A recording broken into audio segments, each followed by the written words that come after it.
Roof Max of Hickory. Affordable roof rejuvenation. Visit MakeMyRoofLast.com. Welcome into the WHKY News for Thursday, February 6th. I'm Ralph Mangum. Watch the WHKY News on over-the-air TV every weekday at 5:30 and 10 on channel 14.2. We are also online at WHKY.com and on our YouTube channel. In today's top stories, 60-year-old James Henry Hall of Stony Point has been arrested by Alexander County Sheriff's deputies on one count of assault with a deadly weapon with intent to kill, inflicting serious bodily injury. He was charged in connection with a shooting this morning.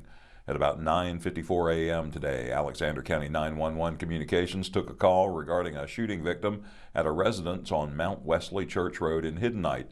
Deputies arrived on the scene and found a white male victim suffering from an apparent gunshot wound to his lower leg. EMS transported the victim to a local hospital for treatment of non-life-threatening injuries. After further investigation, deputies learned that the shooting occurred at 1056 Johnny Martin Lane in Stony Point. The shooting was the result of an argument between several subjects. Hall was taken into custody and jailed under a $75,000 secured bond. A first appearance in district court was set for February 10th. According to a statement released today by the Lincoln County Sheriff's Office, 48-year-old Harold William McCrary Jr. of Janus Road in Lincolnton has returned home and is safe. Mr. McCrary had been reported missing by his mother on February 4th. Tuesday morning, Mr. McCrary left home for work but never arrived. Family members say he returned home Wednesday and is safe. The district attorney stopped by the WHKY studios, and Rob Eastwood sat down with him for our February update from the DA's office.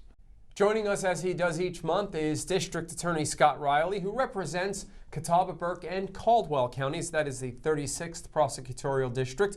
Always good to see you and always good to get an update from the DA's office. Yeah, thank you for having me. You're staying busy. I know you wanted to first talk about some cases that have been resolved. Right, one that you spoke about on the air, the Jimmy Randolph case. Jimmy Randolph is kind of a unique fact situation. He was a 75-year-old man, had actually been convicted of murder in an eastern part of the state and had spent 33 years for murder, was released on post-release supervision, and unfortunately within a short period of time, a woman who had befriended him, tried to help him reintegrate into society, he ended up getting upset with her and stabbed her and another person, so he was charged with assault with a deadly weapon with intent to kill, inflicting serious injury, and he was sent back to prison for another 10 years that will begin at the expiration of his post-release supervision. So that's what happened with that particular case. Timothy Parlier was a case from Maiden. I want to talk about that one. He was convicted of sex offenses. That was a case where he received a 25-year prison sentence. But what I want to talk about was the excellent investigation by the Maiden Police Department, and specifically Investigator Jaleel Smith, who did an excellent job in corroborating everything that the complaining witness said to show that she was truthful, that she was credible, and also a shout out to the Child Advocacy Center for all the work that they did on that case, and everybody working together brought forth a successful prosecution. Well, thank you so much for the update. We always look forward to hearing what's going on in the DA's office, and we'll talk to you again in March. Thank you very much for having me. District Attorney Scott Reilly, who joins us each month and gives us an update from the DA's office. And with Scott Reilly, I'm Rob Eastwood, WHKY News. Thanks, Rob, and thanks to Scott Reilly for his time as always. For the complete conversation between Rob and Mr. Reilly, go to our YouTube channel. February is Heart Month with a whole lot more. Here are Arianna, Mack, and her guest. February is American Heart Month, and heart disease is the #1 cause of death in the U.S., yet more than half of adults don't know what it is. You know, we should be very plain-spoken, very clear. What is heart disease? Everybody wants to know. Anytime the heart and blood vessels are no longer functioning normally, it puts us at risk for a whole portfolio of conditions. Things like heart attacks, which we all fear, strokes, heart failure, heart weakening of the muscle, irregular heart rhythms. All these things qualify as heart disease. But the important part of today's message is let's get away from the notion of disease and let's start thinking about heart health.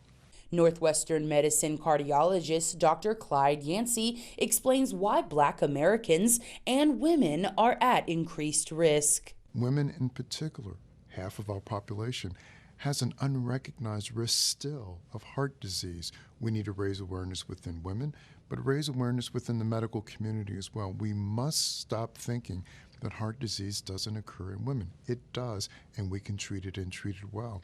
And particularly for minorities, and especially African Americans, and particularly African American women, the risk is quite high. Why? Because of this burden of three conditions: hypertension, obesity, and diabetes. Those three things together cause so much risk for heart disease. That's why it's important for us to illuminate this and think about how we can restore heart health and deal with those risk factors before they become conditions that affect our lives. Approximately 60 million women in the United States live with some form of heart disease. To learn more about preventing the conditions, about the treatments that are available, visit our website, nm.org/heart,